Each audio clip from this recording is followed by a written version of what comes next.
Don't you love it when Excel changes your input, removing leading zeros, turning that number into a date? It just loves to make your day a little bit more difficult. But here I'm going to show you 3 great ways to control your input, to make it almost impossible for Excel to mess up what you're typing into it. And 2 of those even include custom pop-up windows. You're going to want to download the file for this one.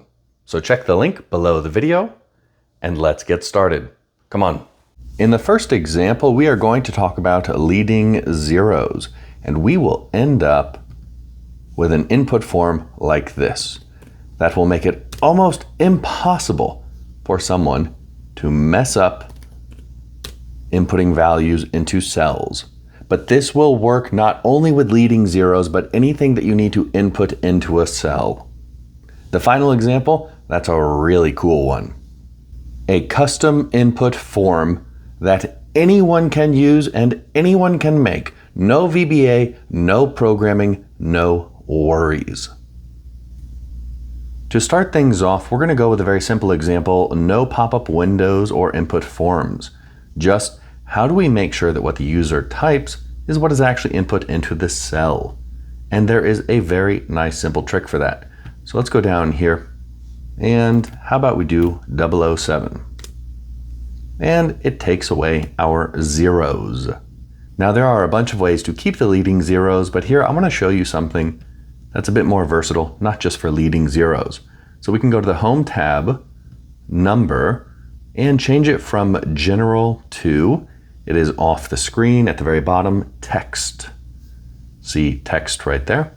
Notice the number goes to the left of the cell.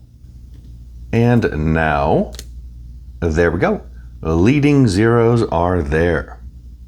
That's also very useful if you are inputting values that Excel will translate into a date, but it's not actually a date.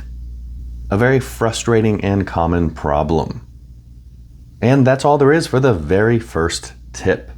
The reason that I show you this first is because it does work.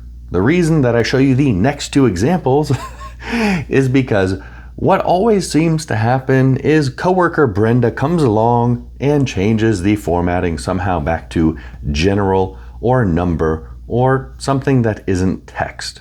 So that way we will lose our formatting. It's very easy to mess up formatting like this. So let's go for tip number 2. For the next example, we are going to add the pop-up window.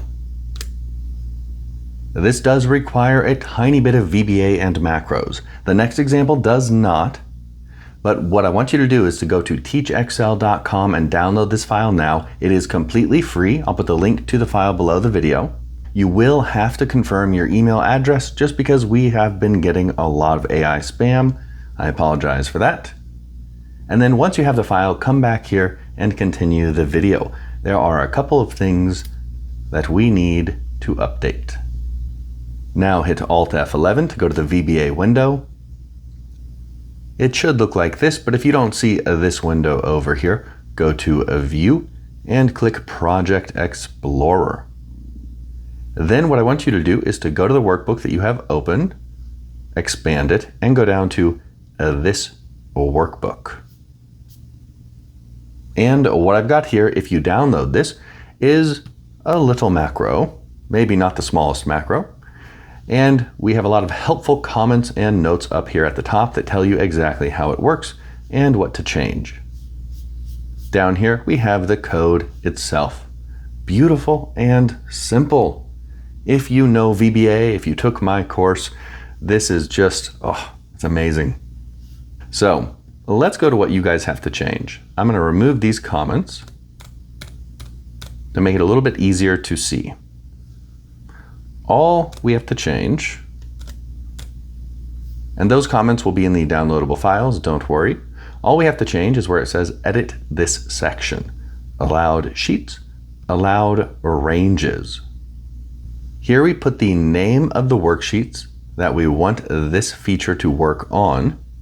So zeros and inventory, 2 separate worksheets, and then we put the ranges in which we want this to work. So on the zeros worksheet, it'll be B4 to B8, and then cell D4. Notice the syntax. Put a comma between the range references, and you can have as many as you'd like. Then we go to the next sheet. Notice the comma outside the quotation marks. That means we're dealing with the next sheet. Just follow the syntax as I have it here and read the notes that are in the downloadable file, and you should be okay. Here we're only dealing with one range. We still need our quotation marks, B2 to B100. You can have one worksheet if you'd like. You can have more than two. Once you've changed this for your workbook, hit Alt F11 to go back to the workbook, and we are ready.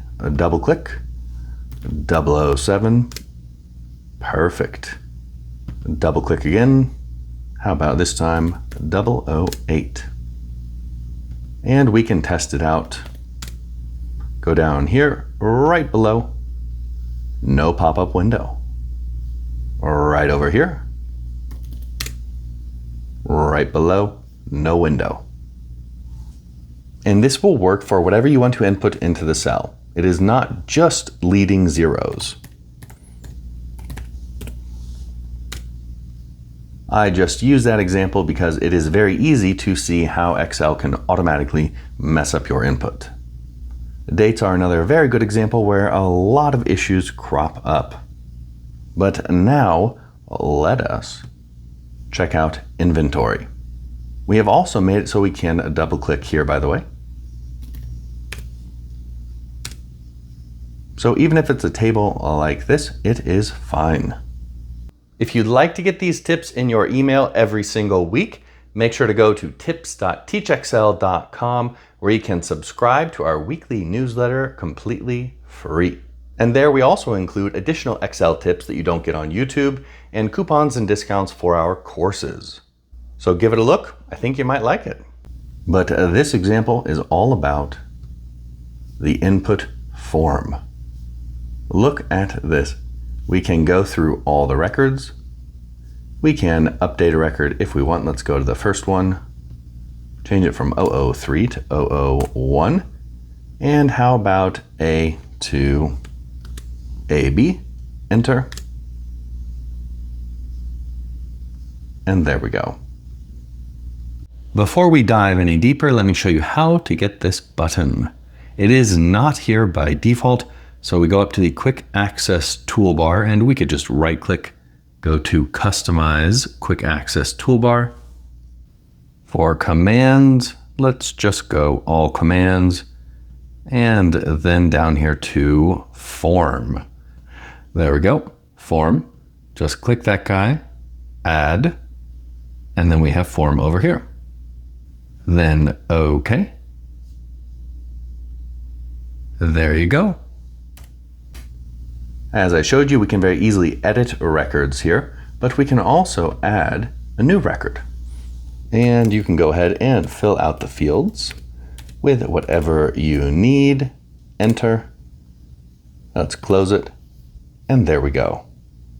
Let's go down here. You are the incorrect format, fine sir. And to fix that, I would probably select B, go to Home, Number, and off the screen, select Text. Then we could retry that. New record, new 2. 005, type A. Enter. Perfect. We've got our leading zeros. Somebody asked me about this feature once and how to make it so that all of the columns don't appear in the pop-up window. And that is actually a really cool and easy thing to do. Let's say that we don't want to mess with the store. Everything on this tab is store 2 or store 1.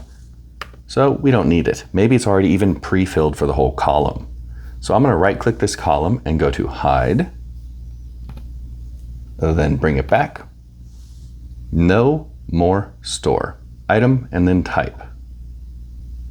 And of course we could use the, where are you, data outline feature to a group and make it easier to open and close or hide and unhide that column using a plus and minus sign. Or right-click, unhide. Well, what'd you think? Let me know in the comments below. And if you have any other tips for how to do this, I would love to hear them. As well, if you made it this far in the video, I want to thank you so much for watching. I really do appreciate you. And if you enjoyed the video, think about subscribing. And if you do, please hit the bell icon. Give us a thumbs up, leave a comment, give us a hype, and share the video with a friend who you think might find it useful. I ask for those things because they help us grow. But that's all for this video. I hope you have a wonderful day and a wonderful week. Cheers, and see you next time.